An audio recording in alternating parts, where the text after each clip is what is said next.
What would you do if the person you loved most, the one you poured your life into, became the one who wielded the knife that cut the deepest? It's a question I never thought I'd have to answer.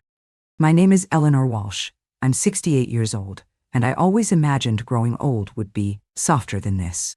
I envisioned quiet wisdom settling in like morning mist over the Willamette Valley.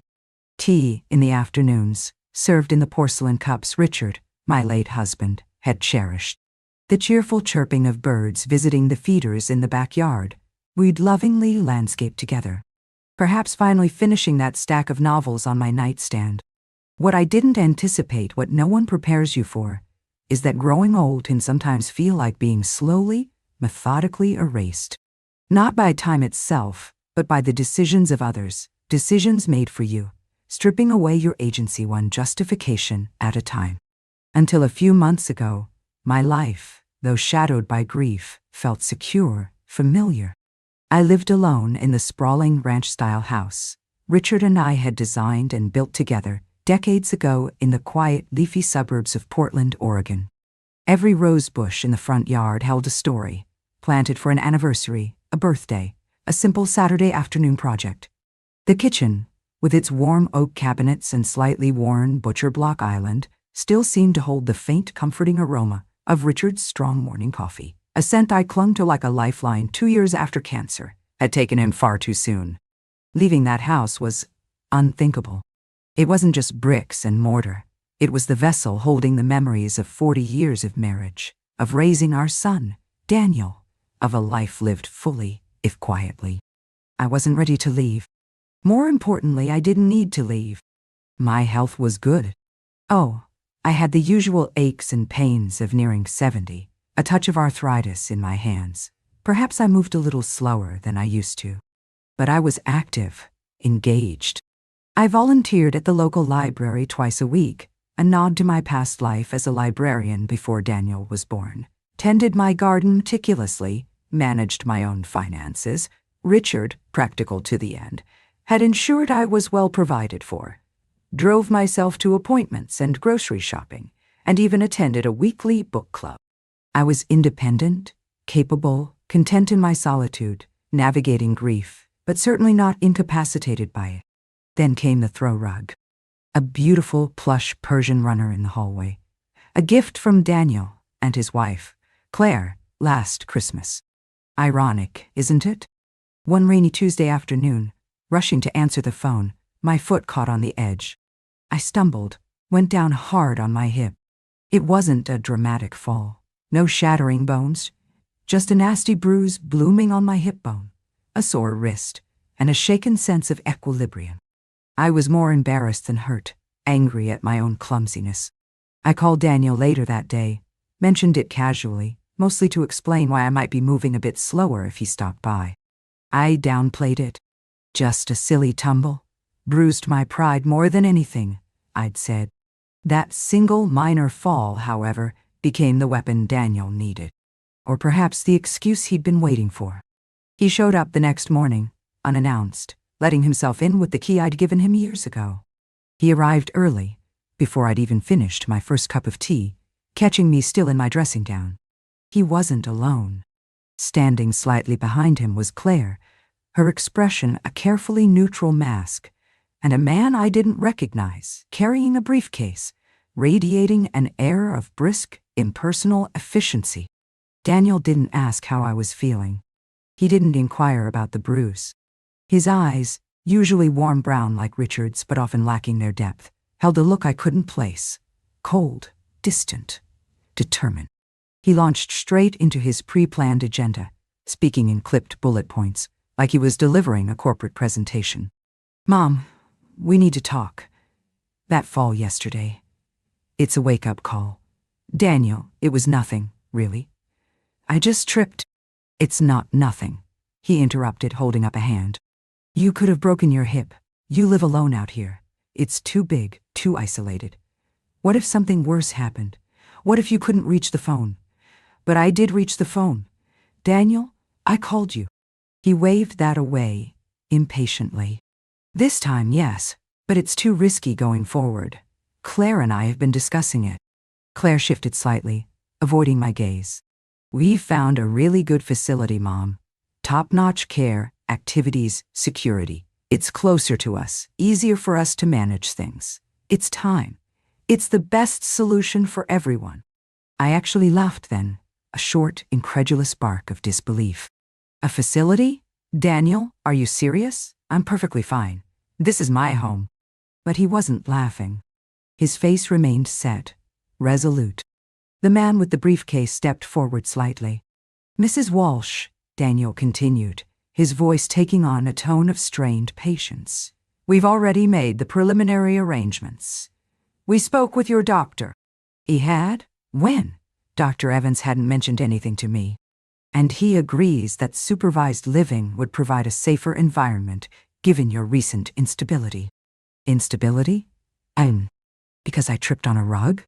My things. I stammered, looking around the familiar living room, suddenly feeling like an intruder. Already being packed, Daniel said smoothly. We hired movers.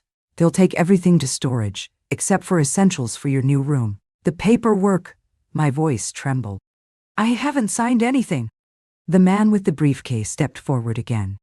Actually, Mrs. Walsh, he said, his voice professionally smooth, Daniel holds durable power of attorney, activated upon certification by 2 physicians regarding. He droned on about legal clauses, but the words blurred. Power of attorney. Richard and I had signed those years ago. Standard procedure, naming Daniel as successor agent if we both became incapacitated.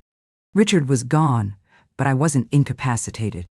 Had Daniel somehow gotten Dr. Evans and another doctor to sign off based on one minor fall, and perhaps his own exaggerated concerns? I stood frozen in the hallway, clutching my dressing gown, watching in stunned horror as 2 strangers, efficient and impersonal, began carefully wrapping knickknacks from the mantelpiece, dismantling the life Richard and I had built piece by piece. My chest tightened. I couldn't breathe. This wasn't happening. Daniel, stop this. I finally found my voice, sharp with panic. You can't do this. This is my home. I won't go. I tried to argue, tried to reason, tried to fight back the rising tide of disbelief and terror. But the look in Daniel's eyes stopped me cold. It wasn't malice. Not exactly. It was something far more chilling. Efficiency. Impatience. Like I was a problem to be solved, a logistical hurdle to be overcome, a project to be managed and closed out. Like my feelings, my desires, my life were entirely secondary to his convenience. You fell, Mom, he repeated, his voice flat, final. You live alone. It's too risky. And frankly, the words slipped out, perhaps unintentionally, perhaps not. Claire and I work full-time. I travel constantly. I just don't have the time to keep checking in on you, worrying every time the phone rings. He didn't say it with overt cruelty. He said it as a statement of fact, a practical consideration. And somehow, that clinical detachment, that dismissal of my life as merely an inconvenience impinging on his busy schedule, hurt more deeply than any angry outburst could have. They took me in a sterile white van belonging to the facility transport service. I wasn't even allowed to ride in Daniel's sleek German sedan. As we pulled away from the curb, I looked back at the house, my home, the roses I'd pruned just yesterday beginning to bloom. A deep, cold silence settled into my bones, the silence of utter powerlessness, the silence of being erased. The facility, Willow Creek Gardens Senior Living, according to the discreetly expensive sign out front, wasn't a decrepit nursing home from a horror movie. It was aggressively modern, clean to the point of sterility, all muted earth tones, large, artfully placed abstract paintings, and wide windows overlooking meticulously landscaped and likely inaccessible courtyards. But despite the pleasant facade, it smelled faintly, persistently, of bleach and something else, something harder to define, a scent I could only describe as abandonment. It was the smell of lives paused, of identities shelved, of waiting. The silence here wasn't peaceful. It was the heavy, medicated silence you find in places where hope has quietly checked out. I remember sitting on the edge of the new bed in the room they assigned me, room 214. Small, impersonal, furnished with functional, wipe-clean furniture. My name, Eleanor Walsh, was printed on a neat plastic label slid into a holder on the door, like I was a conference attendee or a specimen, a misplaced item someone had finally decided to catalog and store away. My suitcases sat unopened at the foot of the bed, containing a curated selection of my belongings deemed essential by Daniel and Claire. A few changes of clothes, toiletries, the 3 framed photos Daniel had brought later.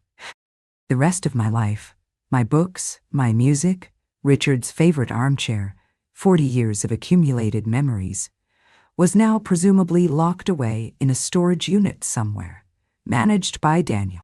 I waited, numbly, for Daniel to say something more before he left. Maybe an apology, however insincere. A reassurance that this truly was for the best. An explanation that went beyond logistics and risk assessment.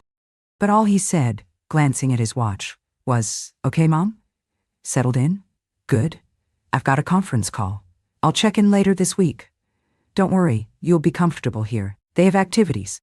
Then he turned and left, the door clicking softly shut behind him, leaving me alone in the sterile room, the scent of bleach stinging my nostrils. I didn't cry right away.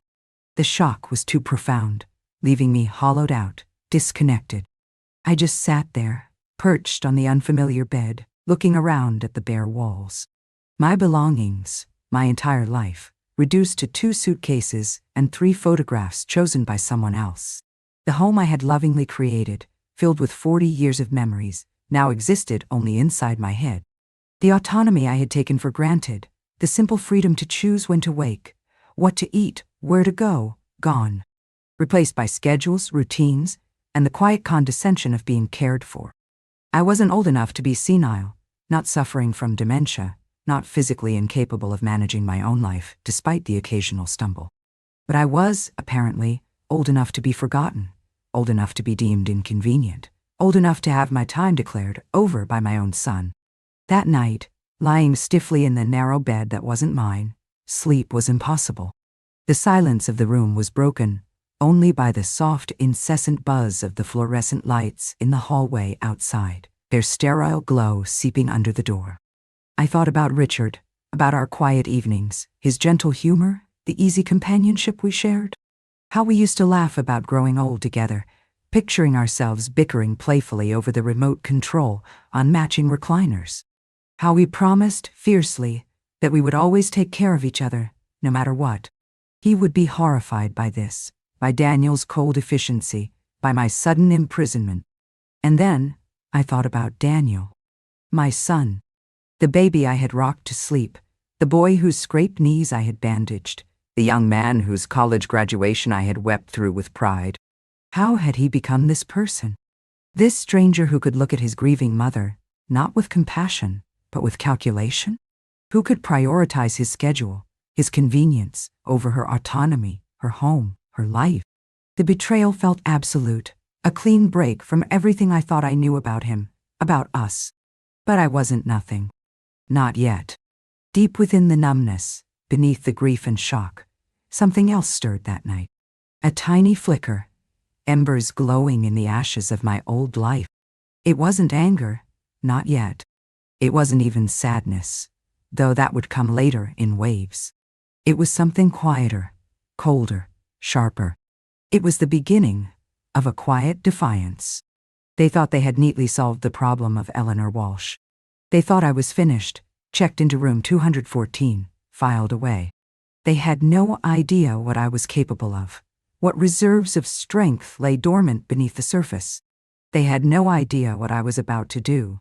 I stared at the ceiling, the fluorescent hum, a monotonous drone, until the first hints of dawn grayed the window. And I began to plan. Not an escape, not yet, but a strategy, a reckoning. Everything depended on understanding exactly why Daniel had done this, and what his next move would be. The next morning began the routine that would define my new existence. Soft wheels rolling down the hallway, med carts, breakfast trolleys. The shuffle of slippered feet. The low murmur of staff voices, professionally cheerful. the pervasive smell of overboiled coffee and scrambled eggs wafting from the dining hall. My door was slightly ajar. Privacy seemed an optional courtesy here. I heard coughing from the room next door, a low moan from across the hall. I dressed myself slowly, deliberately, each button fastened, each shoelace tied, a small act of asserting control over my own body, at least. When I stepped into the hallway, the morning shift nurse offered a polite nod and a tight, professional smile. "Good morning, Mrs. Walsh. Breakfast is being served in the dining room whenever you're ready." No warmth, no real recognition, just routine. I was now part of the institutional furniture. The common area, when I ventured there after forcing down some bland oatmeal, was a tableau of quiet despair. Muted conversations flickered sporadically between small groups of residents. A large television blared a morning game show to an audience seemingly oblivious to its flashing lights and forced gaiety. Some residents stared blankly out the large windows, their stories trapped behind tired, vacant eyes. Others dozed in armchairs, plastic cups of untouched juice sitting beside them on coasters. No one looked up as I entered. No one asked my name. I was invisible in plain sight, another elderly woman adrift in the sea of institutionalized anonymity. I found a chair in a corner by a window overlooking one of the pristine, empty courtyards. The sky was a flat, Oregon gray. A lone squirrel hopped along the top of a decorative fence, paused, looked in my direction for a moment, then darted away. I envied its freedom, its ability to simply run wherever it pleased. No paperwork, no doctor's notes, no son deciding its fate required. Daniel didn't call that day, or the next. My own cell phone sat uselessly on the nightstand in my room. They had secured it upon arrival, citing policies against personal devices in certain areas, offering only limited access to a communal phone under supervision. Another layer of control, another chipping away at my connection to the outside world. It wasn't until the fourth day that he reappeared. He arrived mid-afternoon, looking crisp and important in a tailored suit, clearly having come straight from his downtown office. He found me in the lounge, attempting to read a large print magazine. He sat down across from me, placing his briefcase on the floor, avoiding direct eye contact, already radiating impatience. "Brought your insurance documents," he said, handing over a thick stack of papers I hadn't asked for and certainly didn't need him to manage. "And I printed a few photos for your nightstand." He slid 3 small framed pictures across the table. One was of him as a gap-toothed boy in a baseball uniform, a photo I had taken. One was of Richard holding a swaddled infant Daniel, a reminder of a time before disappointment set in. And the third was a picture of me, smiling vaguely, clearly cropped out of a larger family vacation photo, probably the only recent image he could find where I looked presentable enough for display in this place. An afterthought. An edit. I stared at the photos, my throat tightening. Silence stretched between us. "So," he finally said, glancing at his watch. "Is there anything you need? Settling in okay?" His voice held that familiar edge, the feigned kindness of someone fulfilling an obligation, desperately hoping the answer is, "No, I'm fine." I wanted to scream the questions burning inside me. "Why, Daniel? Why did you do this? Why couldn't you just hire someone to help at home? Why didn't you talk to me? Don't I deserve a say in my own life?" But I knew, with chilling certainty, what his answer would be, cloaked in practicalities and feigned concern. "This is easier, Mom. Safer. Less worry for me." So, I said nothing. I simply looked at him, letting the silence hang. "You're quiet," he commented, shifting uncomfortably in his chair. Even my silence seemed to unsettle him now. "I'm thinking," I replied evenly. He looked distinctly uncomfortable, like even that small assertion of internal life was unexpected, perhaps inconvenient.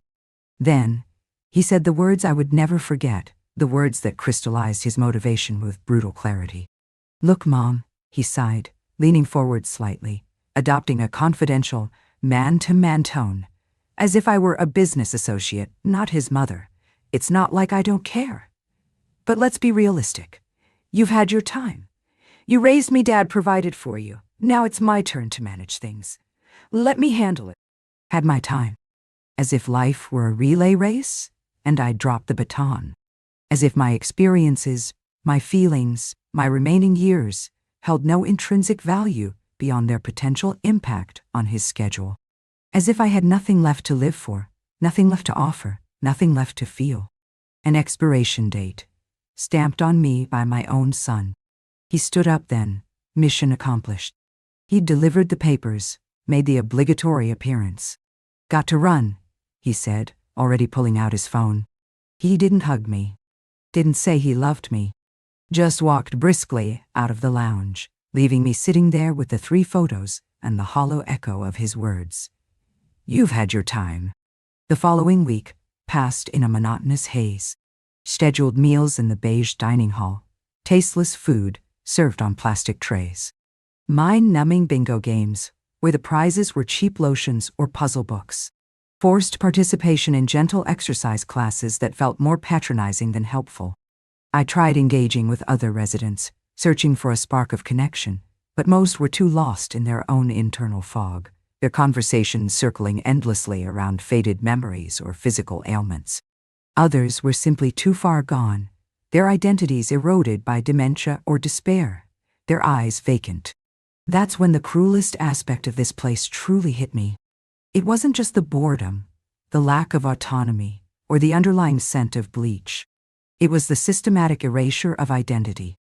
They didn't just strip away your independence, they stripped away your story. No one here knew Eleanor Walsh, the former librarian who could recite Chaucer, the woman who played Chopin preludes for her husband every Sunday morning, the baker of legendary lemon meringue pies, the avid reader who had devoured every Steinbeck novel twice. To the staff, rushing through their routines, I was room 214, a fall risk, a case file. To the other residents, I was just another old woman whose time, like theirs, had apparently passed. Until Marissa. She appeared one afternoon during a shift change, a whirlwind of quiet efficiency and unexpected warmth. Younger than the other nurses, maybe early 30s, her dark hair pulled back severely, her scrubs immaculate but inexpensive. But her eyes were different. They were tired, yes, shadowed with a weariness that spoke of long hours and heavy burdens. But they were also sharp, intelligent, and startlingly direct. They saw things. "Mrs. Walsh?" she asked, consulting her clipboard, then looking directly at me, a gentle smile touching her lips. "Hi, I'm Marissa Carter. I'll be one of the nurses checking in on you this week." I nodded mutely, expecting the usual professional distance. But she didn't just tick a box and move on. She pulled up a nearby chair and sat down, leaning forward slightly, her posture open, inviting. "Is there anything you'd like me to know about you, Eleanor?" she asked, using my first name naturally. "Anything that makes things easier or harder? Preferences? Pet peeves? Favorite terrible daytime TV show?" The simple, direct question, the genuine curiosity, caught me completely off guard. No one had asked me anything personal since I arrived. I stared at her for a moment, unsure how to respond to this unexpected offer of connection. Then, hesitantly, the words came out. I like crossword puzzles," I stammered. "The difficult ones, and I make a mean lemon meringue pie. Or I used to, and..." I paused, a lump forming in my throat. "And I still remember the smell of my husband's shaving cream, sandalwood." Marissa's smile widened, reaching her tired eyes this time. "That's good to know," she said softly. "Lemon meringue, huh? My favorite. And sandalwood, that's a lovely memory." She stood up. "I'll try to remember the crossword puzzles. Maybe I can find a book of them for you." And just like that, with that small human exchange, something shifted within the sterile walls of room 214. She hadn't pitied me. She hadn't dismissed me. She hadn't treated me like a diagnosis or a problem. She had seen me. Marissa returned the next day, and the day after. Our interactions were brief, stolen moments amidst her busy rounds, but they became lifelines. We talked, not just about my medication schedule or fluid intake, but about books, about the changing seasons visible outside my window, about her daughter, Mia. She brought me tea from the staff break room when the bland dining hall offerings were unbearable. She started calling me Eleanor consistently, dropping the formal Mrs. Walsh. She remembered my favorite singer from the 70s, Carole King, and hummed "You've Got a Friend" one morning while checking my blood pressure. She told me snippets of her own life, about Mia, who had just turned 6 and was obsessed with dinosaurs, about her mother, struggling with early-onset Alzheimer's in their small apartment, about working double shifts as a nurse here and waiting tables on her nights, off to make ends meet. She never complained, but her voice carried the undeniable weight of her responsibilities. Slowly, tentatively, Marissa became the only reason I didn't feel completely invisible, completely erased. I still missed my house with an aching intensity. I missed Richard every single day, and the betrayal by Daniel festered like a wound that wouldn't heal. But for the first time since being forced into this place, I wasn't just passively waiting for the end. I was observing, listening, learning who was truly on my side, who saw past the diagnosis and the age, and who had only ever seen me as an inconvenience or an asset. Because somewhere in the quiet hum of the facility, in the contrast between Daniel's cold efficiency and Marissa's quiet empathy, I was beginning to understand something crucial. This wasn't just a nursing home. It was a battlefield, and a quiet battle for my dignity, my autonomy, and my legacy had already begun. I began to notice the little things first, the subtle hierarchy and unspoken rules of institutional life. The way the staff, even the well-meaning ones, often spoke about residents rather than to them, discussing care plans and schedules just outside doorways, as if the person within couldn't hear or comprehend. The way certain residents, overwhelmed or perhaps just resigned, would stare blankly at the flickering television, their personal histories and vibrant pasts seemingly locked away behind tired eyes.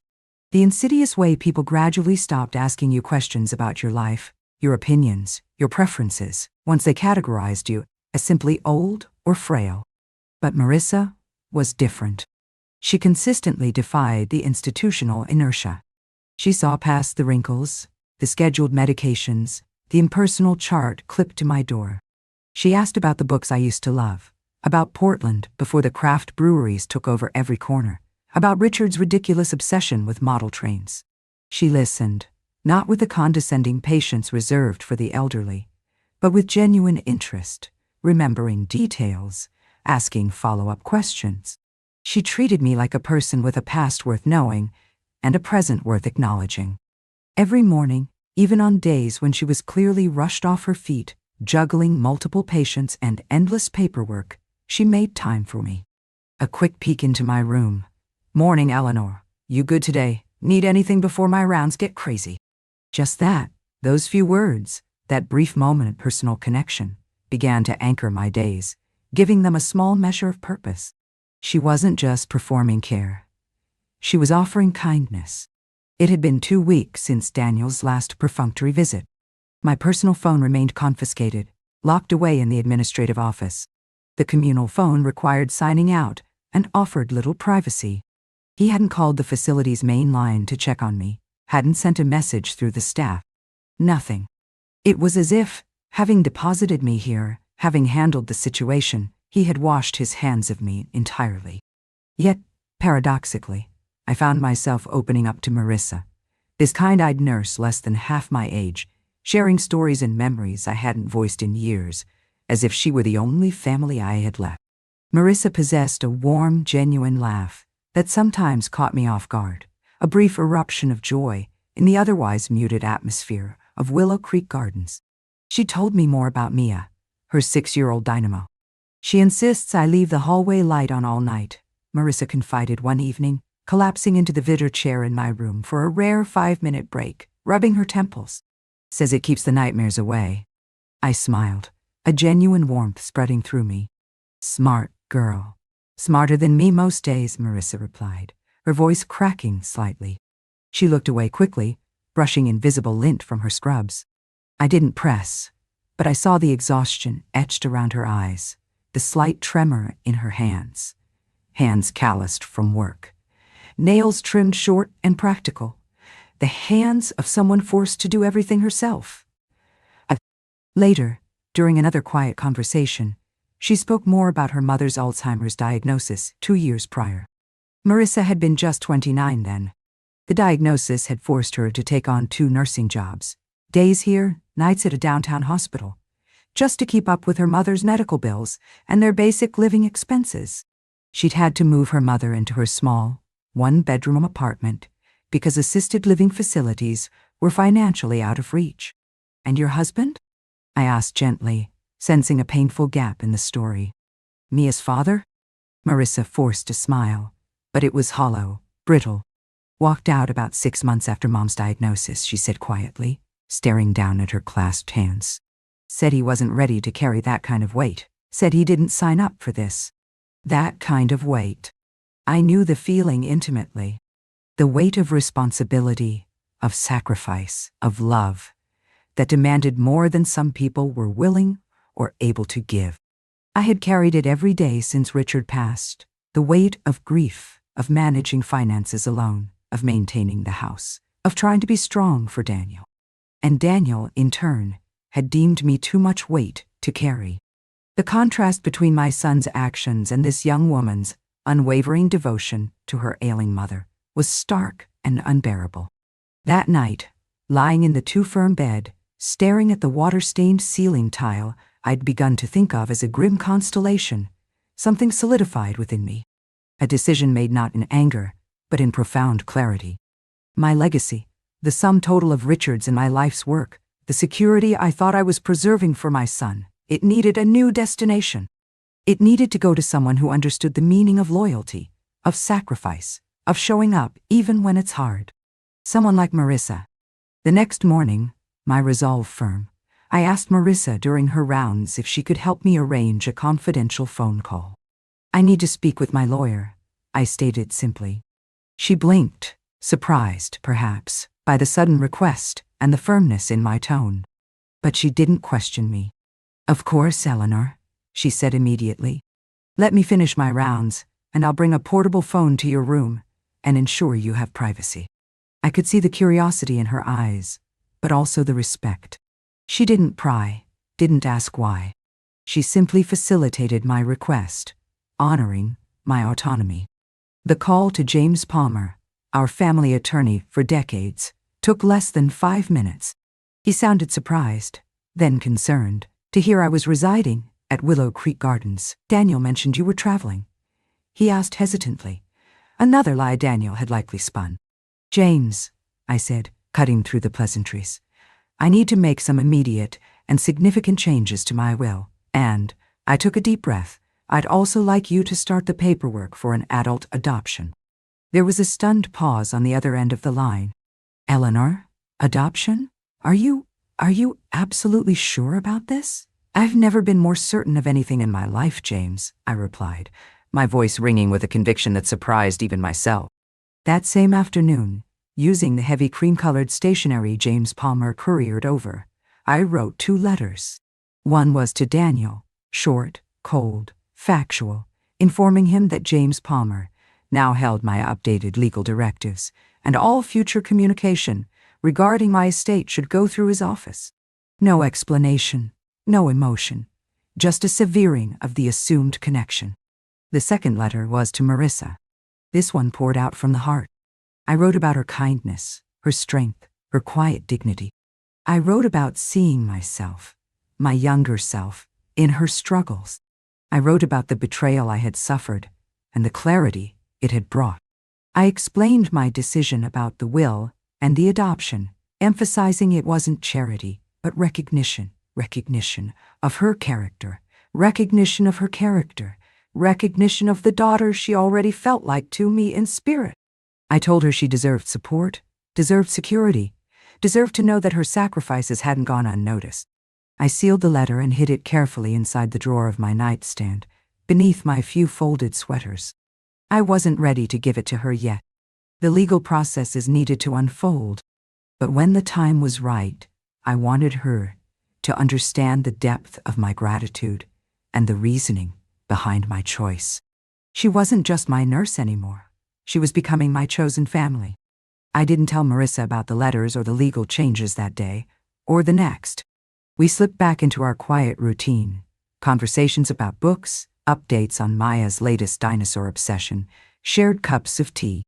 But something fundamental had shifted within me. I no longer felt like a passive victim trapped in this beige limbo. I had a purpose again, a quiet mission unfolding in the background. I was rewriting my legacy, redirecting its flow. If Daniel thought he could unilaterally decide the ending of my story, dismiss me as having had my time, he was about to learn just how wrong he was. And I wouldn't need to raise my voice or fight dirty to prove it. The quiet power of legal ink and heartfelt intention would be enough. Or so I hoped. It was early October when the maple trees outside the facility's main lounge window turned that breathtaking shade of sharp, rust-colored red. I remember sitting by the window one cool morning, watching the leaves detach themselves, drifting slowly, silently to the ground like paper memories letting go. Something about the quiet dignity of their fall reminded me, painfully, of how my own life felt like it had been slipping away, piece by unnoticed piece, while everyone, except perhaps Marissa, had failed to see the decline until it was presented as a crisis demanding drastic action. That day, Marissa brought me a cup of real chamomile tea, brewed strong, not the insipid powdered version served in the dining hall. She'd found a box of my favorite brand at a discount grocery store on her way to work after a grueling night shift. "Thought of you," she said simply, placing the steaming mug carefully on my bedside table. "Smells like something you'd like." And it did. It smelled like my old kitchen on a Sunday morning, like comfort, like home. It smelled like the life Daniel had decided I was no longer capable of managing. We sat together by the window for a few precious minutes before her rounds began in earnest, just watching the leaves fall in companionable silence. She looked exhausted, more so than usual, dark smudges beneath her eyes that even her bright smile couldn't entirely conceal. But she still projected that soft, steady calmness that was her signature. That was Marissa's quiet magic. No matter what storms were raging in her own life, she had the rare gift of making you feel, in those few shared moments, like you were the most important person in the world. She told me Mia had been sick the night before, a sudden fever, a sore throat. Marissa had stayed up all night, sponging her forehead, coaxing her to drink water, holding her small hand until the fever finally broke near dawn. "It's nothing serious, just a virus going around daycare," she said, trying to sound reassuring, perhaps more for her own benefit than mine. But I could hear the raw edge of fatigue in her voice, the underlying fear that always simmers when you're the sole caregiver, the only safety net. "Do you ever get a break, Marissa?" I asked gently. "Anyone to help out?" She offered that familiar smile, the one that didn't quite reach her tired eyes. "I'll rest when she's grown," she said lightly. "Right now she needs me. It's just us." Something clicked inside me then. A deep resonance, a knowing, a silent confirmation of the conviction that had been solidifying for weeks. It wasn't just admiration I felt for her, or gratitude for her kindness. It was profound recognition. I saw my younger self in her, the woman who had juggled work and single motherhood, who had poured every ounce of energy into raising Daniel, who had stayed up through countless sleepless nights, tending to fevers and bad dreams. The woman who sacrificed weekends, vacations, promotions, her own needs, subsumed entirely by the demands of family. The difference? I had done all that, poured my life into my son, and ended up here, in a sterile room, deemed incompetent, my autonomy stripped away. Marissa, facing even greater challenges with her mother's illness and a child to raise alone, deserved better.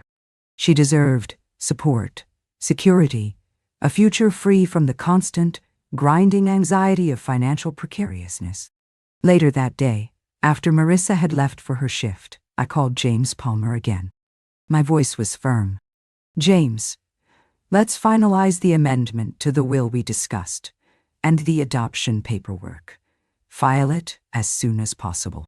Half of my estate, the house in Portland, which James confirmed Daniel hadn't yet tried to sell, likely waiting for me to pass or become legally incapacitated. The savings accounts Richard had left solely to me, the remaining investment portfolio managed by Goldstein, would go directly to Marissa Carter upon my death. The other half would be placed in trust for Mia's education and future needs, managed by a neutral third-party trustee designated by James. Daniel would receive $1, a symbolic legal necessity to show he hadn't been accidentally omitted, but intentionally disinherited. No fanfare, no dramatic confrontation with Daniel yet. Just a quiet, legally binding promise ensuring my legacy wouldn't fall into the hands of the son who had betrayed me, but would instead benefit the woman who had shown me unexpected kindness and recognized my humanity when I felt most invisible. Signing those documents, knowing they were legally filed and secure, felt like the first truly powerful act I had taken in years. It felt like taking back control, not just of my finances, but of my narrative, my final chapter. Over the following days, while the legal wheels turned quietly in the background, I started keeping a journal again. Not the frantic scribbling in cheap notebooks I'd done in Oakhaven, but a real journal, leather-bound, with thick, creamy pages that smelled faintly of old bookstores. I wrote letters I might never send, long, rambling letters to Marissa, trying to explain the depth of my gratitude. Letters to Mia, telling her stories about her courageous mother. Even a final cathartic letter to Richard, filled with love, anger, and a profound sense of loss. And I wrote a letter to myself, acknowledging the pain, but focusing on the strength I was rediscovering. Each word felt like stitching up a wound, slowly, carefully. One crisp evening, the air hinting at the coming winter, I asked Marissa to sit with me in the small manicured garden behind the facility. The sun was dipping low, painting the sky in streaks of orange and purple. I offered her the seat beside me on the cold metal bench. Then I handed her the small sealed envelope I had written weeks before, the personal letter explaining my decisions. She blinked, looking down at the envelope addressed simply, Marissa. What's this, Eleanor? Not for now, I said gently, placing my hand over hers for a moment. Keep it safe. Open it when it feels like the right time, when it matters most. She looked at me then, really looked, her brow furrowed with concern. You're not sick, are you? Is something wrong? I laughed softly, genuinely this time. No, dear, nothing like that. I'm just awake now. More awake than I've been in years. We sat in comfortable silence after that, our shoulders almost touching as the twilight deepened, listening to the distant sounds of traffic and the chirp of early evening crickets. I don't think she realized the magnitude of what had just transpired, the weight of the sealed envelope resting in her pocket, that I had just, in essence, rewritten my legacy, placing my future and hers on a new trajectory.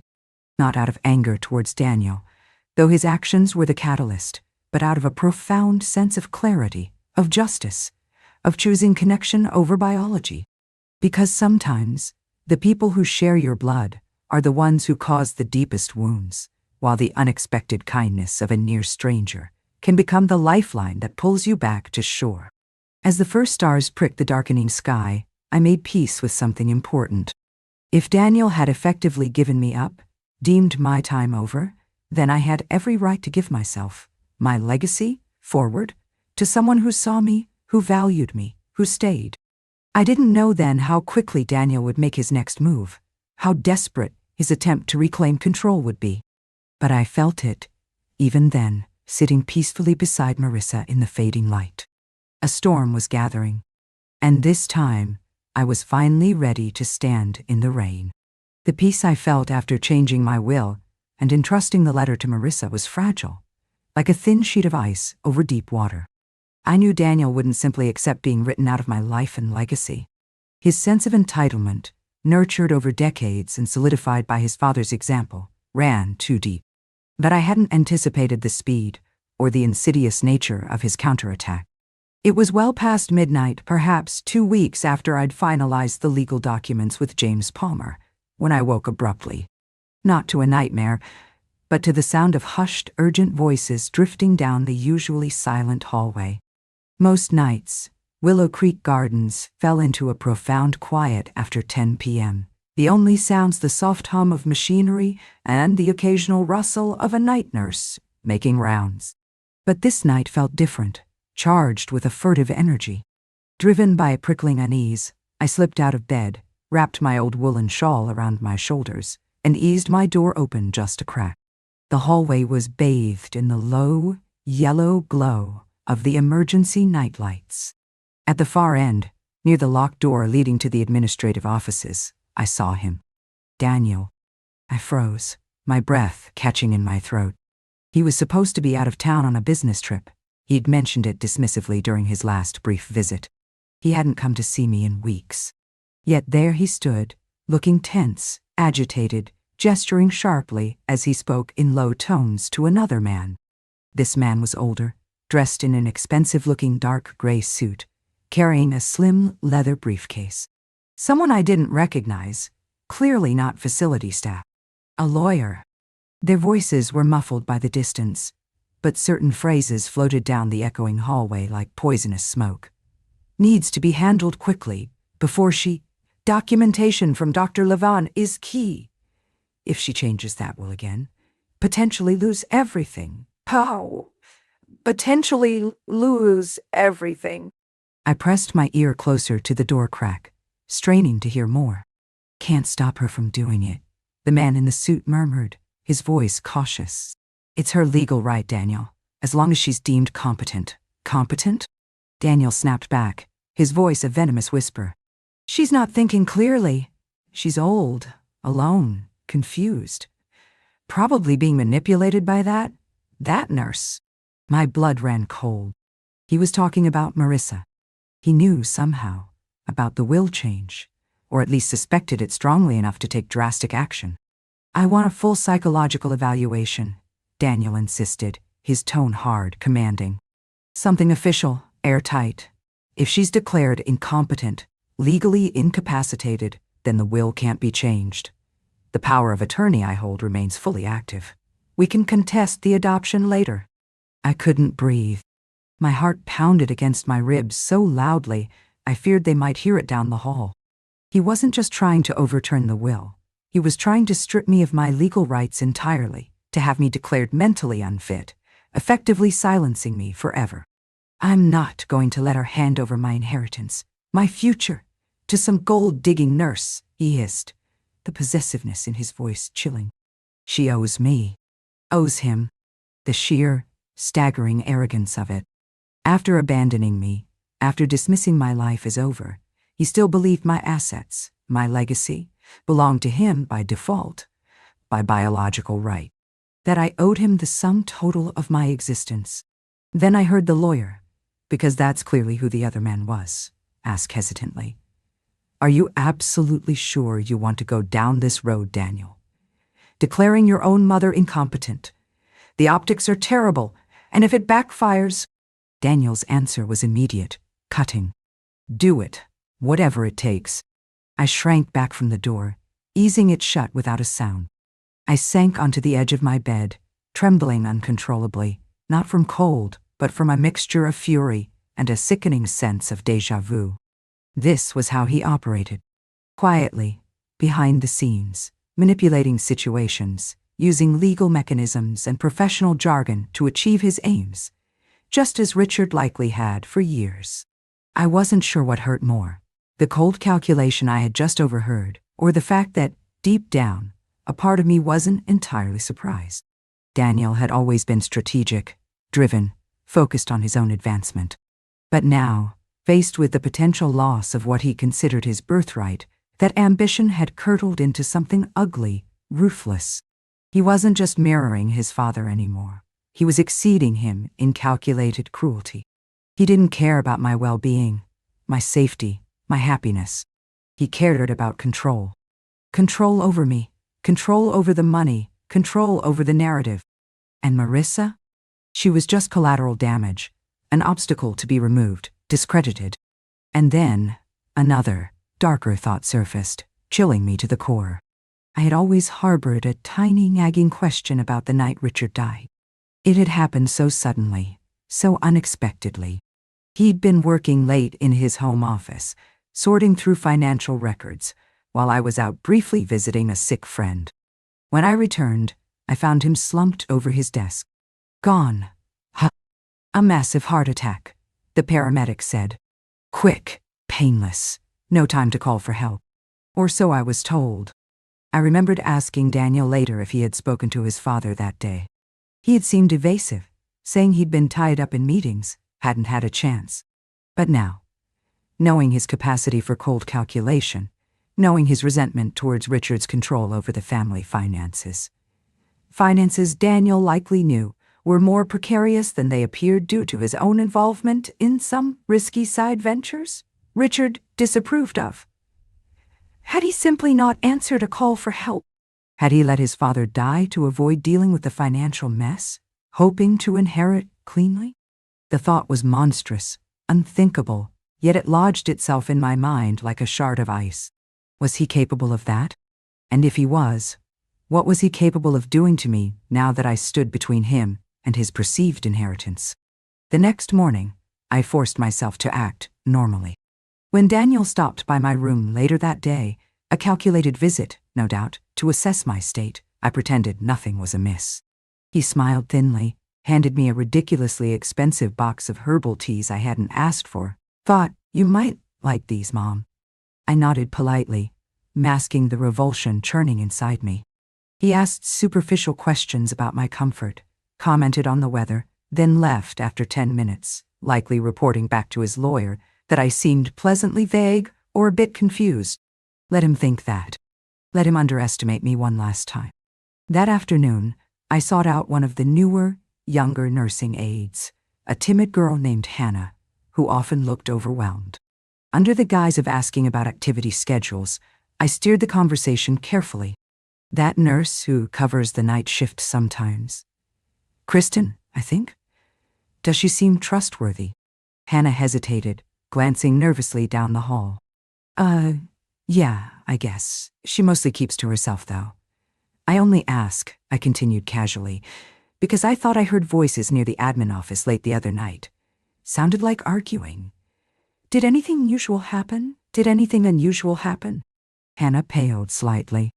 Oh, I wouldn't know, Mrs. Walsh. I work days. But her eyes darted away, confirming she'd likely heard corridor gossip. Later, I found Kristen folding linens in the utility closet at the end of the hall. I waited until we were alone. Kristen, I said quietly, directly, I need to ask you something important, off the record. She looked up, startled, clutching a stack of towels. Okay, you saw my son, Daniel Walsh, here very late the other night, didn't you? Talking to a man in a suit near the office. Kristen paused, her eyes wide, then gave a slow, reluctant nod. And they weren't just visiting me, were they? She swallowed hard. No, Mrs. Walsh. They were in the administrator's office for a long time. Sounded intense. Did you happen to overhear anything? I pressed gently, but firmly. Her voice dropped to a whisper. Only a little. I was walking past. Paperwork. Needing a doctor's signature. Getting someone declared unfit. She wouldn't meet my eyes. Thank you, Kristen, I said softly. That's all I needed to know. I squeezed her arm lightly and walked away, the weight of her confirmation settling on my shoulders like lead. Back in my room, I sank onto the bed, Daniel's smirking face from the photo he'd left weeks ago, seeming to mock me from the nightstand. The boy I raised. The boy I held during thunderstorms. The teenager I forgave for lying about grades. The man I had defended against Richard's criticisms, arguing he just needed time to mature. The man who had let his father die, I was now almost certain, through calculated inaction. And the man who was now actively plotting to have me declared mentally incompetent to steal my inheritance and silence me forever. My love for the boy he once was warred with the cold horror of the man he had become. The unconditional love I thought defined me as a mother felt like a fool's delusion now. But then I thought of Marissa. Her quiet strength, her unwavering kindness, the letter I had written, the legacy I had redirected. I reached into my nightstand drawer and touched the smooth paper of the sealed envelope containing the letter I intended for her. It felt like an anchor in the storm. Daniel had declared war. A quiet, insidious war fought with whispers, paperwork, and legal manipulation. But he didn't know about the letter. He didn't know about Marissa's resilience.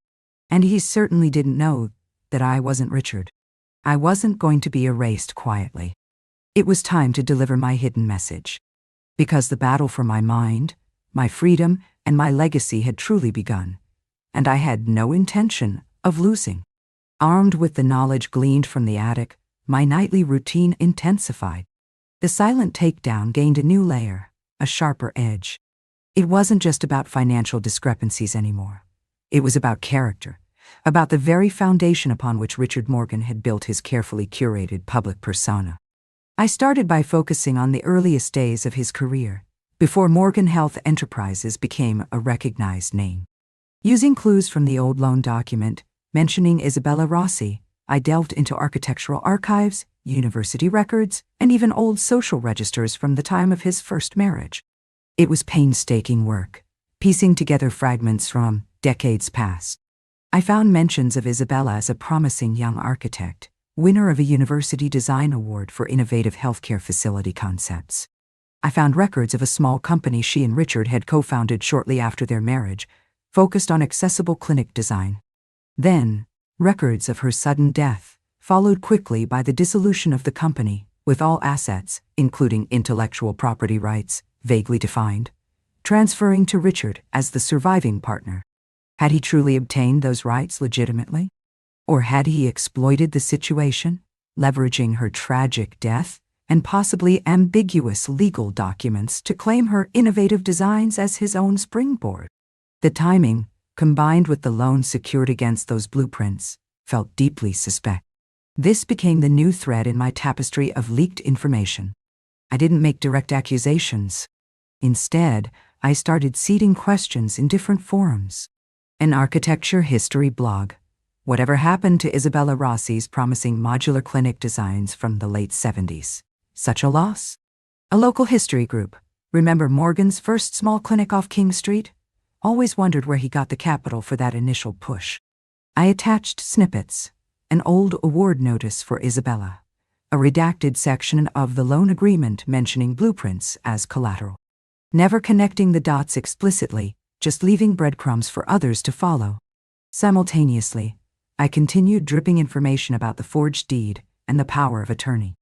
I sent another anonymous email via a burner account, this time to the ethics professor I'd contacted earlier. Subject: hypothetical question regarding spousal fiduciary duty.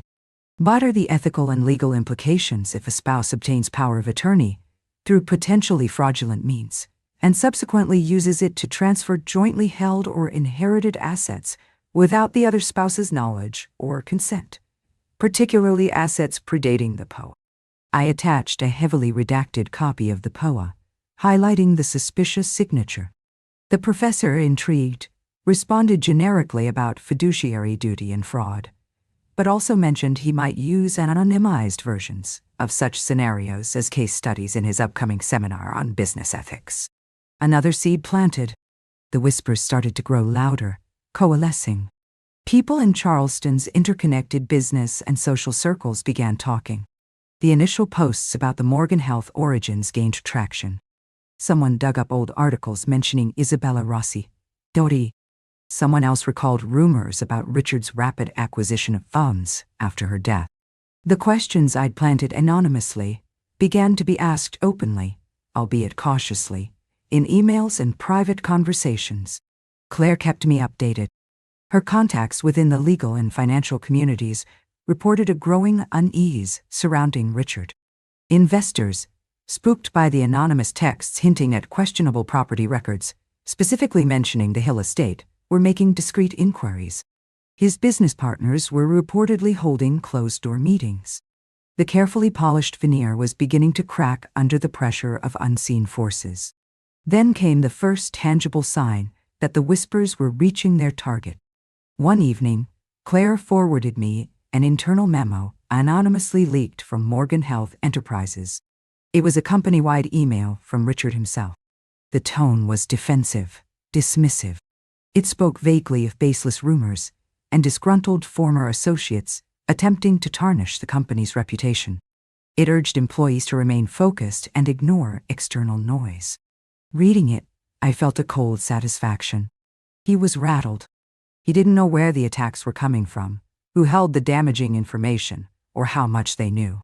My anonymity was my greatest weapon. He was shadowboxing, lashing out at phantoms while the real threat continued its quiet, methodical work. The timing felt right for the next step. I had held back my mother's letter, the most personal and potentially explosive piece of evidence. Now, it was time. I carefully scanned the letter, redacting only the most intimate family details, but leaving the core message intact. Her warnings about Richard, her explicit statement about the Hill property being solely mine, her mention of the enclosed document regarding his first business venture. I uploaded the scanned pages to the secure online folder Claire, and I maintained. Then, I drafted a new email. This time, the recipient list was smaller, more targeted.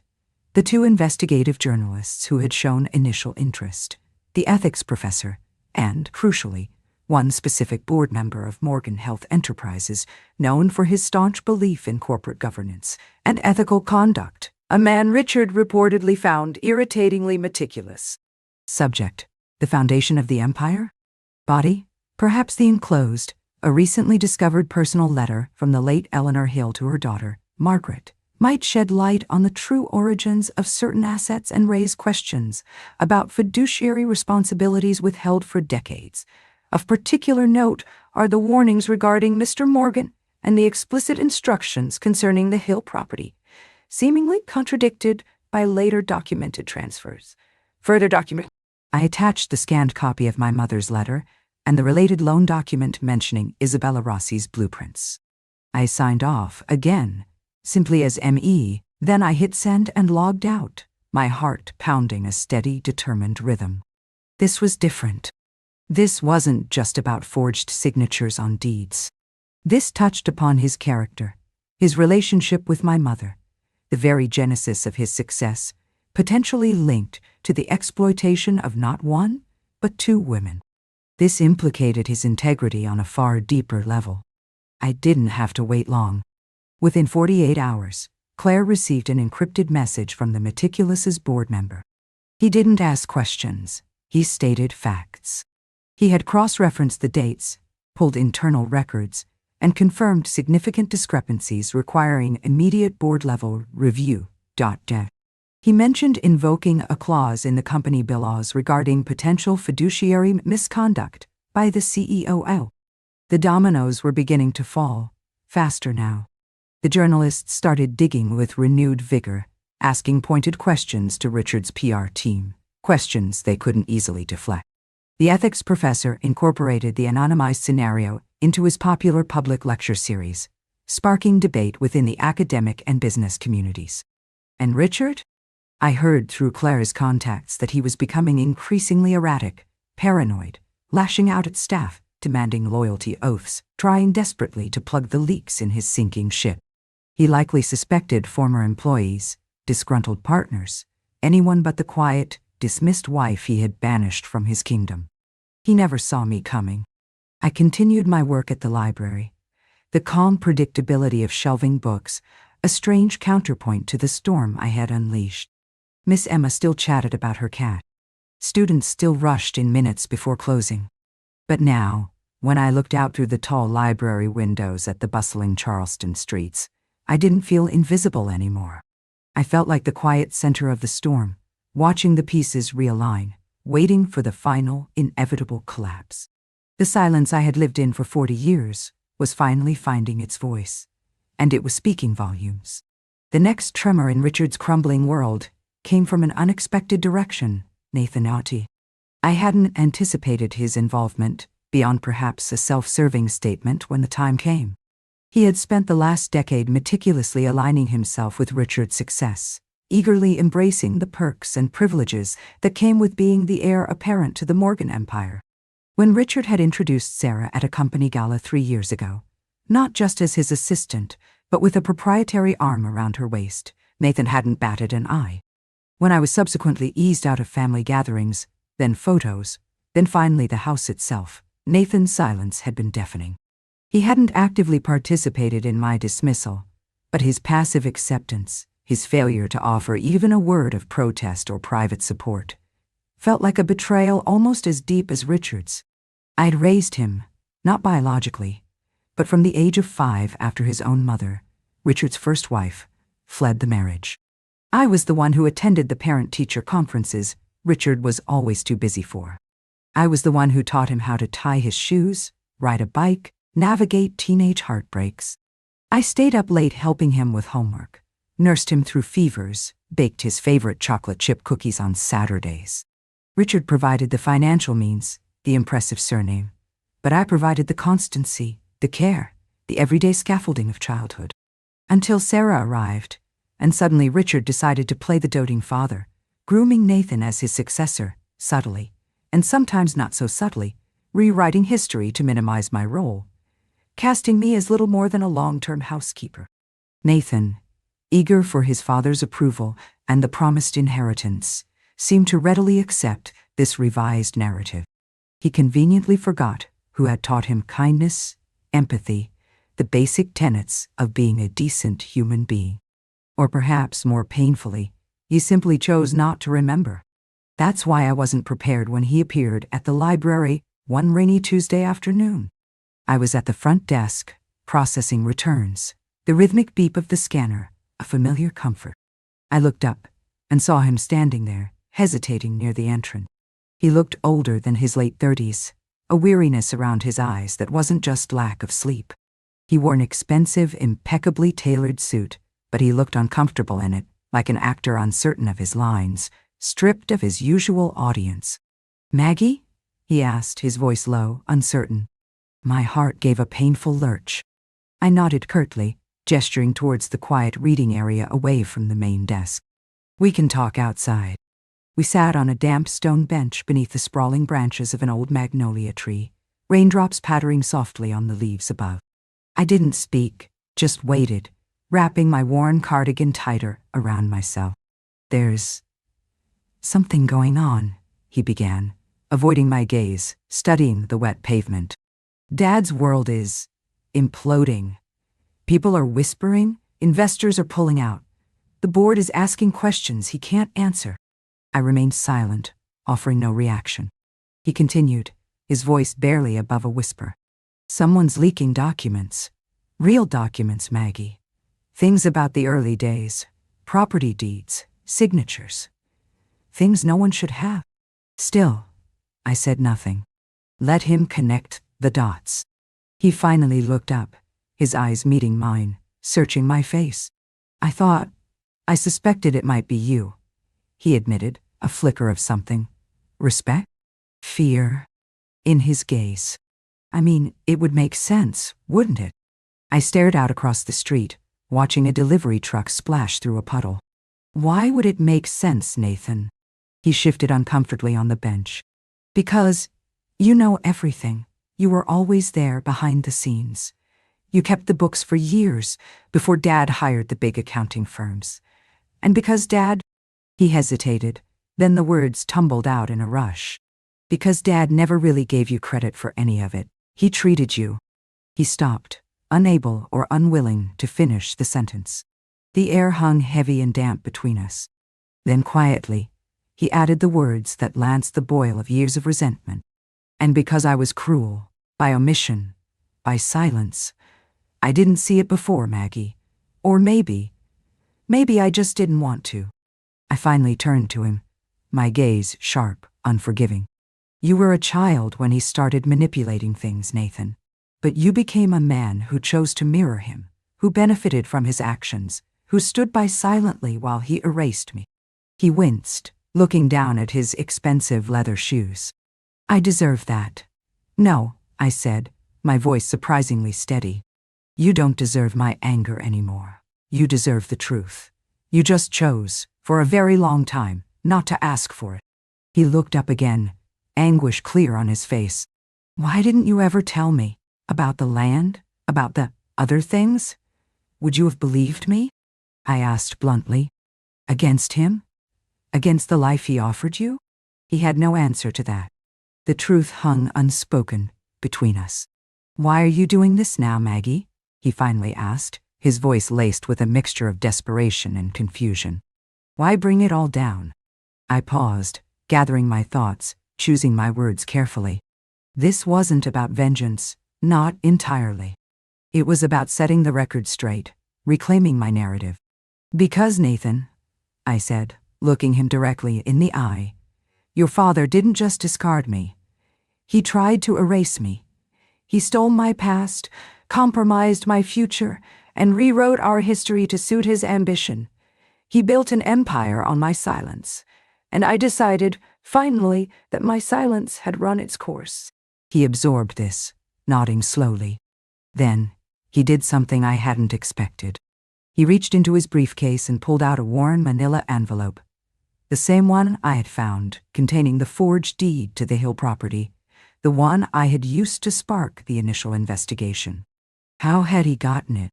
Had Richard, in his panic, tried to offload incriminating documents onto his son? I found this, Nathan said, his voice thick with emotion. In his personal archive at the office, I recognized the handwriting on the label, your mother's name. Look.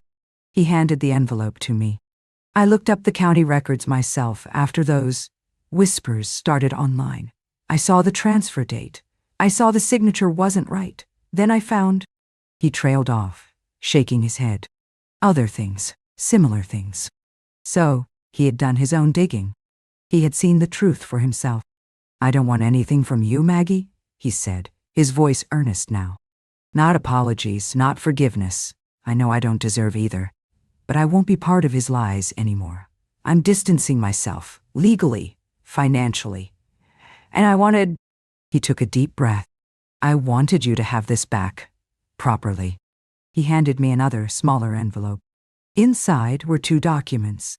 One was a legally executed quitclaim deed, transferring the Hill property back into my name, Margaret E. Hill, signed by him as the current, illegitimately obtained, owner of record via whatever internal transfer Richard had made. The second was a copy of a letter he had written to the Morgan Health Board, formally resigning his position and citing irreconcilable ethical concerns regarding the company's foundational practices.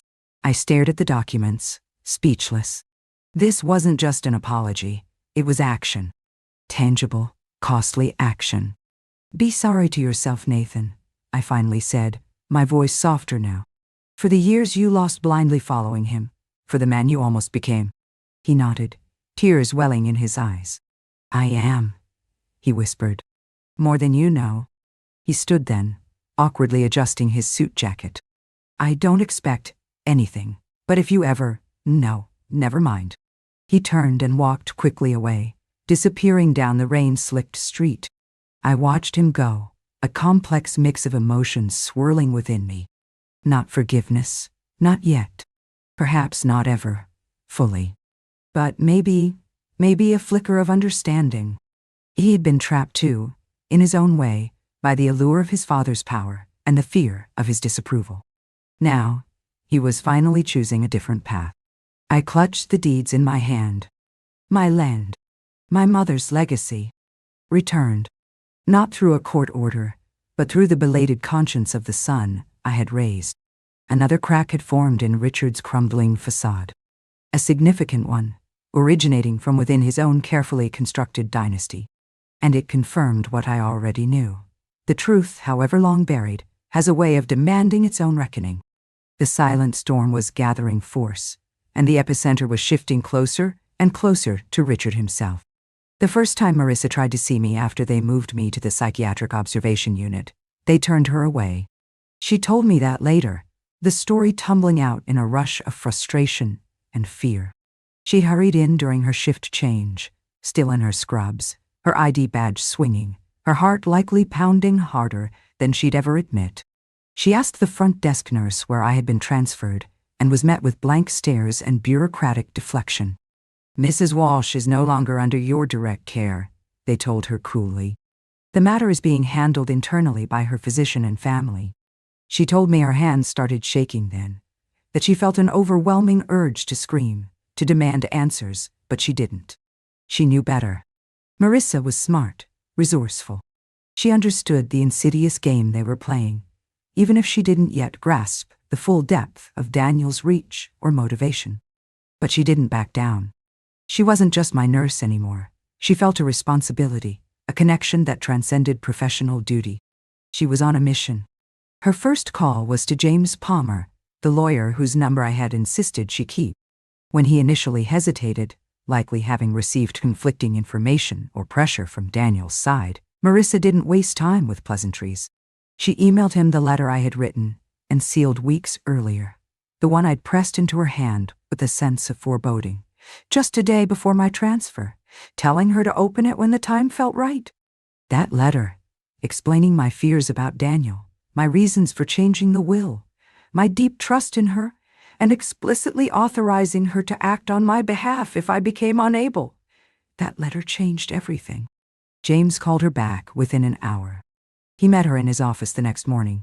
Marissa, fueled by righteous anger and concern, laid out everything she knew. The sudden, inexplicable change in my behavior, according to Daniel, contradicted by her own daily observations. The suspicious timing coinciding with the will change. The lack of any prior indication of confusion or delusion on my part. And crucially, the overheard conversation between Daniel and his lawyer, plotting to have me declared unfit. And she brought something else, the voice recording. 2 weeks prior, during a seemingly innocuous hallway conversation near the nurse's station, where Daniel was loudly complaining to the facility administrator about some minor issue, he hadn't noticed Marissa nearby, her phone ostensibly tucked into her coat pocket while she reached for a pen. He hadn't known she'd accidentally hit the record button.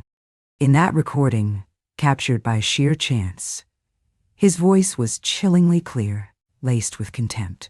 She's just lonely, easy to manipulate. That nurse, Carter, she's conning her, probably after the money. Once I have her declared unfit, the will goes back to the way it should be. Problem solved. That audio clip was damning. But Marissa didn't stop there. She sought out Kristen, the quiet night shift nurse who had witnessed Daniel's late-night meeting with his lawyer. Kristen was initially hesitant, terrified of losing her job in the small world of healthcare facilities. But Marissa appealed to her conscience, reminded her of the vulnerability of elderly patients, told her that staying silent made her complicit in potential abuse. Kristen, shaken but resolute, agreed to sign a sworn statement detailing what she had seen and the fragments she had overheard. Then came the medical records. With James Palmer now officially representing my interests and demanding access, they couldn't easily stonewall. Marissa, using her nursing knowledge, meticulously reviewed the evaluation notes ordered by Dr. Levan, the facility's medical director who had rubber-stamped Daniel's request. She found inconsistencies, dates of observation that didn't match staff logs, statements attributed to me that I vehemently denied ever making during my brief interactions with him, notes about medication non-compliance for drugs I wasn't even prescribed until after the transfer began. It painted a picture not of sudden cognitive decline, but of a narrative being constructed. Marissa gathered everything: my letter authorizing her action, her own sworn statement, Kristen's testimony, the audio recording of Daniel, the annotated medical record inconsistencies, and brought it all to James Palmer. Together, they filed for an emergency hearing before a probate judge, requesting my immediate release from the psychiatric unit and challenging the petition for guardianship Daniel had quietly filed concurrently with the request for evaluation. They called it exactly what it was: targeted elder abuse and fraudulent manipulation for financial gain. And while all of this unfolded rapidly in the outside world, I remained trapped inside the locked wing, pacing the small confines of my room like a caged animal. Every day they brought pills, sedatives, antipsychotics I didn't need. Every day I refused them, calmly but firmly. My chart, I was sure, filled with notations: uncooperative, defensive, paranoid, as if asserting my sanity was proof of its absence. But I knew the truth. They wanted me numb. They wanted me quiet. They wanted me gone, legally and mentally erased. I didn't know the specifics of what Marissa was doing. I couldn't see it, couldn't feel the momentum shifting outside those sterile walls. But I believed in her.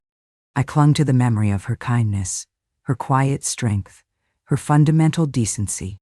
She was the only person in this whole nightmare who'd ever looked me in the eye and seen a human being worthy of respect, not a patient number, not a burden, not a bank account waiting to be plundered.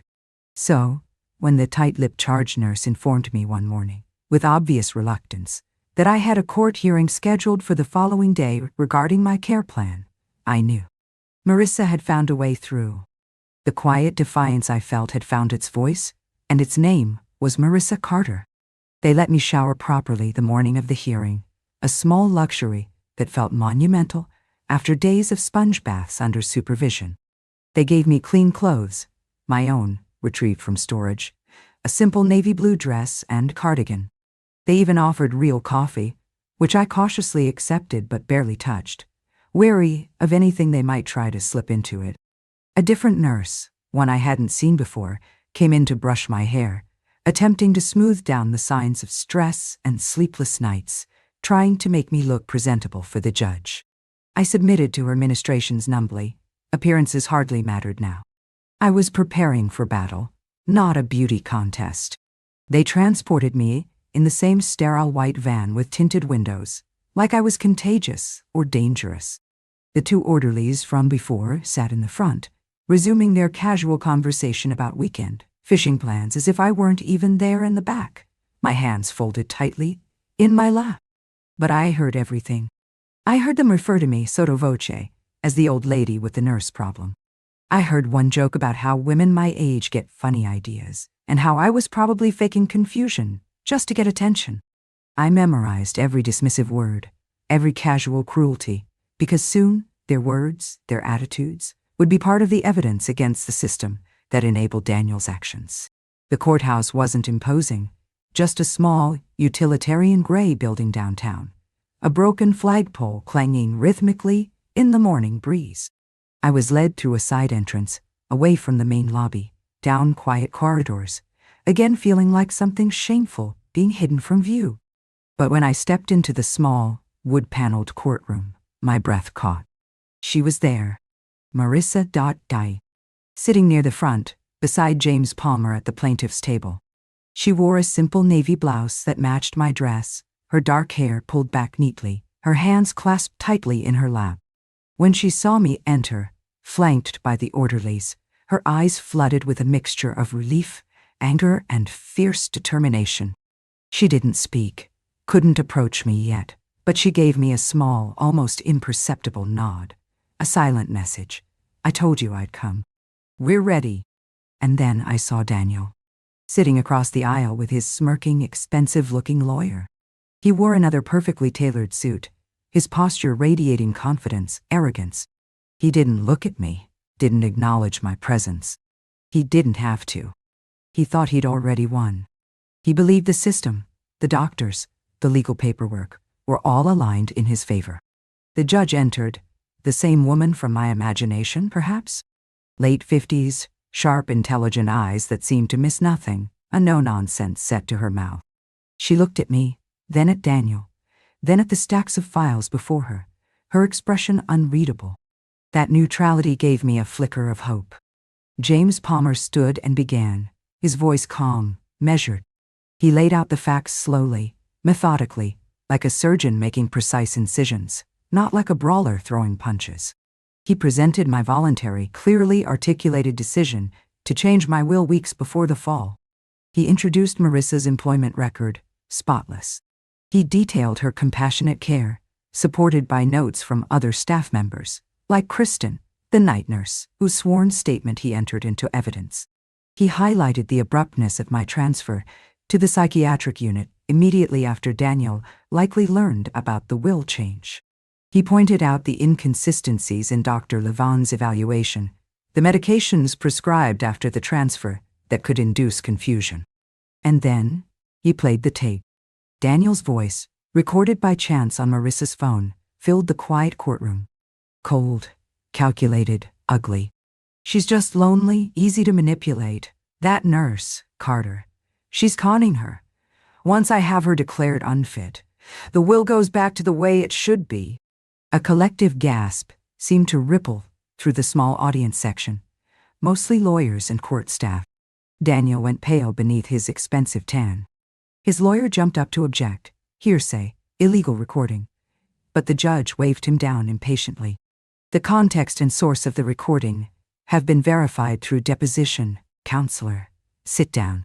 The words, Daniel's own words, hung in the air, irrefutable, staining everything. Then, it was my turn. James gently questioned me. I stood tall, my knees trembling slightly, but my voice, miraculously, did not. "I may be old, Mrs. Walsh," James prompted gently, "but are you confused?"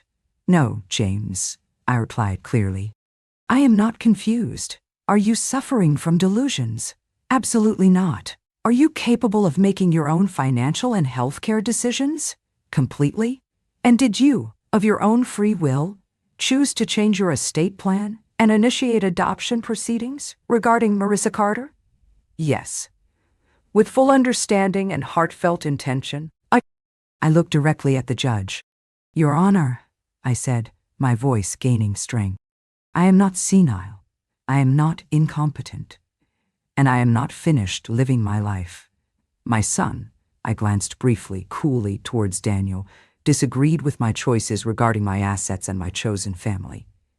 Instead of respecting my autonomy, he conspired with a doctor and his lawyer to have me locked away and declared unfit, solely to regain control of an inheritance he felt entitled." I paused, letting the weight of the accusation settle. This wasn't about my safety. It was about his greed. It wasn't about my well-being. It was about his control. I turned my gaze back to the judge, my voice ringing with quiet conviction. "I ask this court to recognize this for what it is, elder abuse, and restore my freedom." The opposing lawyer tried a blustering cross-examination, attempting to paint me as frail, easily influenced, forgetful. But his arguments crumbled against my calm, factual responses and the weight of the evidence James had presented. He tried to discredit Marissa, implying she was a gold digger, but her tearful, heartfelt testimony about our genuine bond, corroborated by Kristen and other staff notes, resonated with palpable sincerity. The judge called for a short recess after the testimonies concluded. When we returned, her expression was stern, her voice firm, resolute. Having reviewed all evidence and testimony, she began, looking directly at me first, then shifting her hard gaze to Daniel. "This court finds that Mrs. Eleanor Walsh is of sound mind and possesses full legal capacity to make her own decisions." Relief washed over me in a dizzying wave. Marissa reached over and squeezed my hand beneath the table. "Furthermore," the judge continued, her tone sharpening as she addressed Daniel and his now sweating lawyer, "this court finds the petition for guardianship filed by Mr. Daniel Walsh to be baseless, manipulative, and frankly, disturbing. The evidence presented suggests a calculated attempt to fraudulently deprive Mrs. Walsh of her autonomy and assets for personal gain." She turned fully towards Daniel then, her eyes like chips of ice. "Mr. Walsh, your actions, as evidenced by testimony and recordings, border on criminal. Not only do I deny your petition in its entirety, but I am referring your conduct, along with Dr. Levan's questionable medical evaluation, to the State Bar Association and the Medical Licensing Board for immediate review. You should consider yourself fortunate, sir, that your mother," she emphasized the word, "doesn't choose to press criminal." And just like that, with the swift, decisive gavel of justice, I was free. Free from the locked wing. Free from the threat of legal erasure. Free from the son who had betrayed not just me, but the very essence of family, decency, and love. Outside the courthouse in the bright afternoon sun, Marissa hugged me tightly. Not a hesitant touch this time, but a fierce embrace filled with relief and shared victory. "You did it, Eleanor," she whispered, tears streaming down her face. "No," I corrected her, pulling back slightly, meeting her tear-filled eyes with my own. "We did it." But deep down, looking at the determined set of Marissa's jaw, the protective fire in her eyes, I knew the real battle wasn't just about clearing my name. It was about securing the future I had chosen, the legacy I intended to leave. And that fight, I suspected, was just beginning. Daniel wouldn't give up easily, but neither would we. The morning after the hearing, I stood in front of the mirror in my old room, my real room, room 214, back in the main wing of Willow Creek Gardens. The beige walls were the same. The small window, letting in slivers of morning light, hadn't changed. The photo of Richard and me still sat tucked in the corner of the vanity, where Daniel had dismissively placed it. But something fundamental had changed. I had changed. They had tried to break me. Daniel had tried to erase me. But I was still here. Whole. Free.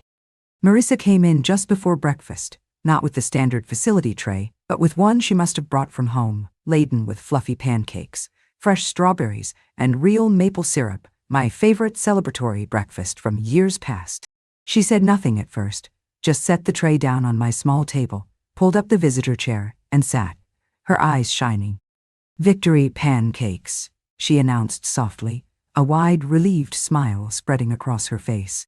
I chuckled, a real warm sound that felt unfamiliar and wonderful. "We earned them," I agreed. That day, the atmosphere in the facility shifted subtly around me. The staff treated me differently, with a newfound respect, perhaps tinged with a healthy dose of caution. Some, particularly those who had been on duty during my transfer or confinement in the locked wing, seemed to actively avoid eye contact. Others offered quiet, nervous apologies for just following orders. I held no grudges against the nurses just doing their jobs, but I remembered everything. The system that allowed Daniel's manipulation needed scrutiny, but that was a battle for another day. Daniel, on the other hand, simply disappeared. He didn't call. He didn't visit. He didn't even send his lawyer to try and smooth things over or retrieve the belongings he'd left in my old house, which James Palmer promptly had inventoried and placed in secure storage under my name only.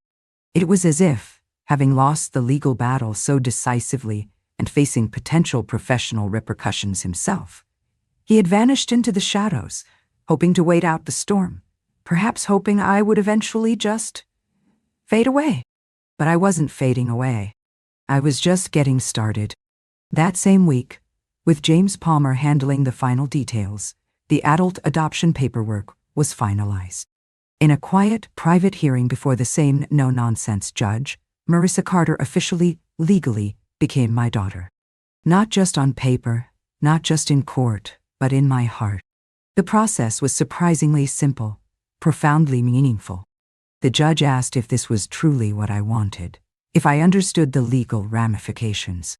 "Yes, Your Honor," I said, my voice clear, unwavering. Without hesitation, because I've learned that what makes someone family isn't biology or obligation. It's who shows up when you're broken. It's who fights for you when everyone else walks away. Marissa did that for me. Daniel found out about the adoption the following Monday, likely through his lawyer monitoring court filings. He sent me one final email, a single line dripping with impotent fury. "You'll regret this." I deleted it without a second thought. He wasn't angry because I gave Marissa my money, my assets. He was angry because I gave her my love, my name, the legacy he believed was rightfully his. His regret was his own burden to bear now, not mine. Over the next few days, I felt lighter than I had in years. I spent more time outdoors, walking slowly but steadily through the facility gardens. I laughed more easily. I even started helping Marissa plan Maya's upcoming 7th birthday party, an outdoor picnic theme with dinosaur decorations, cupcakes, and paper crowns. One afternoon, while sorting through the few clothes in my closet, deciding what to keep and what to donate, I found an old cashmere scarf Richard had given me years ago, a soft dove gray. I held it against my cheek, closing my eyes, remembering his scent, his quiet strength, the easy companionship we shared. "I hope I made you proud, Richard," I whispered into the quiet room. I kept my promise. I didn't let him take everything. And in that moment, I felt something inside me settle, a long-held grief finding a measure of peace. But the peace, as I suspected it might, didn't last entirely unchallenged. One morning, James Palmer called again, his voice grave. "Eleanor, Daniel is trying to contest the amended will again," he said tiredly. "He's hired a new, aggressive legal team specializing in contested estates. This time, the claim is undue influences, alleging Marissa manipulated you into changing the will and initiating the adoption." "Of course he is," I sighed. "A snake doesn't change its nature. It just sheds its skin and tries a different tactic. They're demanding depositions, more medical records, trying to paint Marissa as predatory," James continued. "He wants it all reversed, Eleanor. He wants everything." The old anxiety flickered, the fear of being dragged back into court, of having my motives questioned, my relationship with Marissa scrutinized and twisted. But this time, the fear didn't paralyze me. Because this time, I wasn't alone. And this time, I was ready. "Let him try, James," I said, my voice firm. "We have the recordings. We have Kristen's testimony. We have the court's previous ruling on my mental clarity. We have the documented history of his manipulation." And now, I added, a surge of protective fierceness rising within me, "we have the adoption decree. He cannot touch a single dollar designated for Marissa or Mia without unraveling the entire web of lies he spun." Still, the thought of another legal battle, another confrontation with the son I had raised, cast a shadow.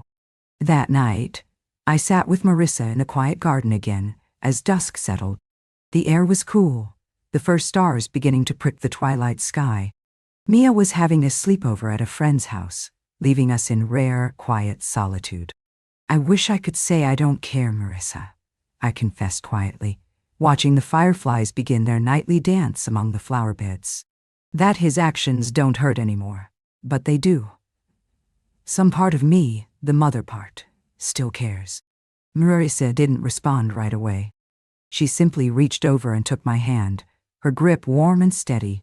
"You don't have to stop caring about the boy he was, Eleanor," she said softly, her wisdom belying her years. "You just have to stop letting the man he became continue to hurt you. You have the power now. You set the terms." And she was right. I would always love the little boy Daniel once was, the child I had poured my heart into. But I would no longer mourn the man he chose to become. Because I had a new chapter unfolding, a future filled with possibilities I hadn't dared to dream of just months before. And I had a new family, chosen, loyal, loving, to live it with. The final battle was coming, perhaps, but when it did, I wouldn't face it alone. I was ready to close the book on Daniel Walsh for good.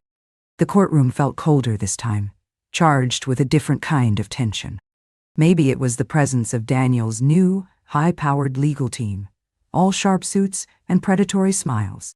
Or maybe it was because I knew exactly what Daniel was trying to do, not just contest the will for money, but invalidate my adoption of Marissa, erase the family I had chosen, rewrite my final act to fit his narrative. Marissa sat beside me at the plaintiff's table, no longer just my supportive nurse, but my legal daughter, her name now officially Carter Walsh on court documents. Her hands were steady in her lap, but I could see the tension in her shoulders, the protective fire in her eyes. She was ready to fight, not just for the inheritance, but for our connection, for my right to choose my own family. Daniel, seated across from us, didn't even glance my way. His lawyer, polished and arrogant, launched into his argument, painting a picture of a vulnerable, lonely, elderly woman, easily manipulated by a younger caregiver with dollar signs in her eyes. He tried to portray my decisions, changing the will, the adoption, as irrational, coerced, signs of declining mental capacity, cleverly masked. They played the age card hard. They played the undue influence card with practiced skill. But they forgot one crucial thing. I was still very much alive, very much present, and very much in command of my faculties, and I had the previous court ruling to prove it. When it was my turn to testify, I stood tall, my voice clear and strong, needing no notes. I made every single decision regarding my will and the adoption of Marissa Carter Walsh with full mental capacity, clear intention, and complete understanding of the consequences, I stated, looking directly at the judge, then letting my gaze sweep briefly, dismissively, over Daniel. I stand by those decisions wholeheartedly. I changed my will, I continued, not out of confusion, but out of profound clarity. Clarity about who had earned my trust, my love, and my legacy through unwavering loyalty and compassion, and clarity about who had forfeited any claim through betrayal, manipulation, and profound disrespect.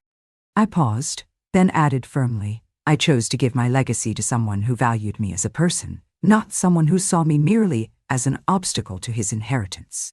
The opposing lawyer, attempting a dramatic cross-examination, sneered. And what about your son, Mrs. Walsh? Your own flesh and blood. You're saying he deserved nothing after all you did for him. I didn't flinch.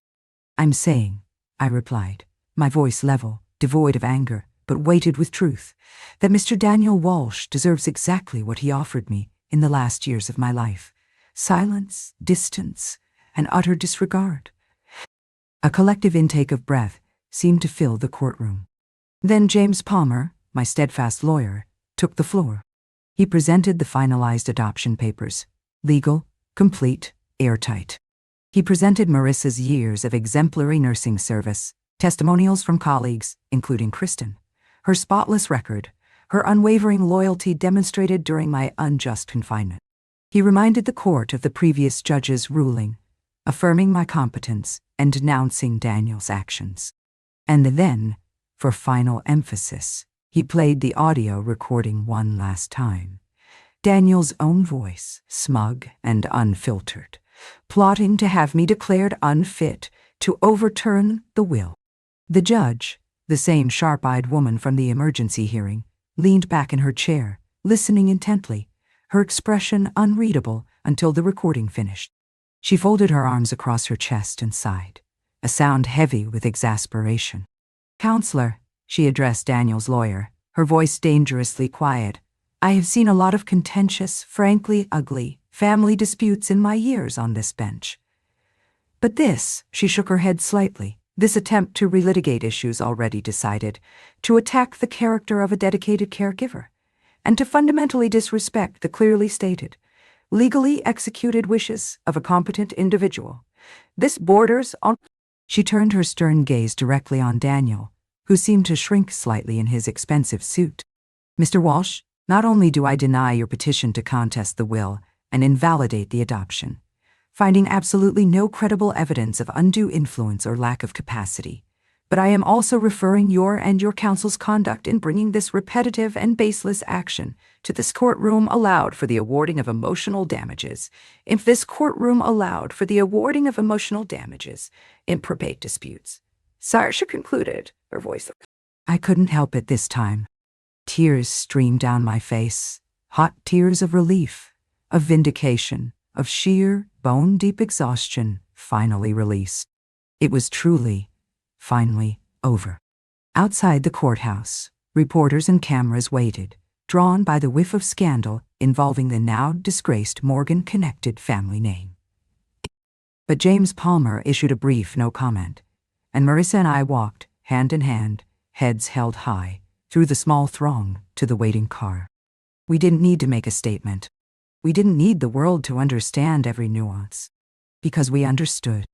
Back at Willow Creek Gardens, I packed my things for the very last time, not in secret, not in fear, but with profound joy and anticipation. We were moving out, moving on, moving into a small rented house just outside Portland that Marissa had found, a modest cottage with a real backyard, a porch swing, and room for Mia's swing set, a place where I could tend a garden again. As I zipped up the final suitcase, I glanced around the room that had once felt like a prison. It was just a space now, beige walls holding no power over me. A chapter, finally closed. Before leaving, I retrieved the old framed photo of Richard and me from the nightstand. I looked at his smiling face, traced the lines beside his eyes with my fingertip. "I kept my promise, Richard," I whispered. I didn't let him take everything. I found my way back. Outside, Marissa honked gently from the car where Mia was already bouncing excitedly in the back seat. I took one last look at room 214, then closed the door behind me without a backward glance. And just like that, I walked out into the sunshine. Not defeated, but reborn. Not forgotten, but chosen. chosen by love, chosen by loyalty, chosen, finally, by myself.